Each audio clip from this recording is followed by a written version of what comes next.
Guys, it's Damien here. I got my 3D printed goose guy here with my 3D printed frames as well as the original screw set hardware, and we're gonna go test fly it.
So that was my first crash. I guess the battery ran out faster than I would have thought.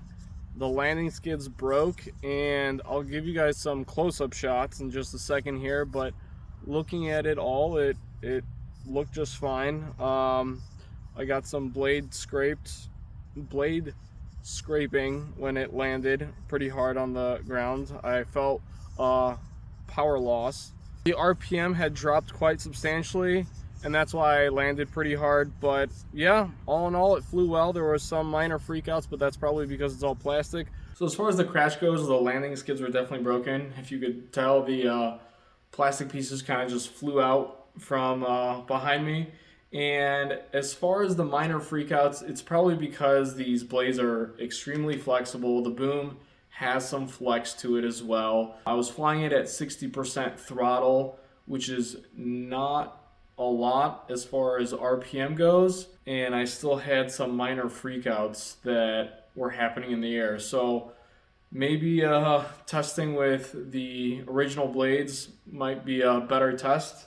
But as far as printing a new set of skids, that didn't take too long, so I'm gonna put these white ones on here. It flew extremely well. I'll try to fly it with lower head speeds to see how it performs with these 3D printed blades. Nothing really broke on this helicopter besides the landing skids, and the reason I actually crashed it was because I didn't realize how long I was flying for. I had it set for 2 minutes. I was supposed to fly for a short period of time, but my timer didn't set right away, or I didn't hear it, so right as I was getting ready to land, it just dropped out of the sky. So should have landed it in grass, but that didn't happen, and we're here. So that is where we're at. Back to the field.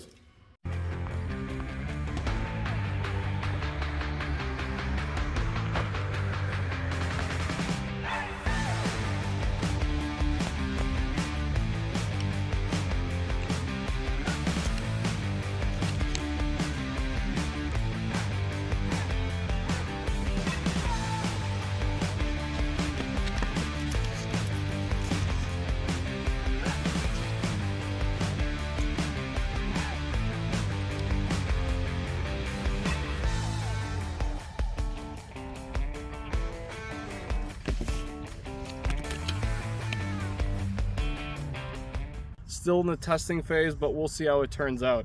But I'm pretty happy with the result. I'll show you guys a lot more testing in the future videos. Thanks for watching.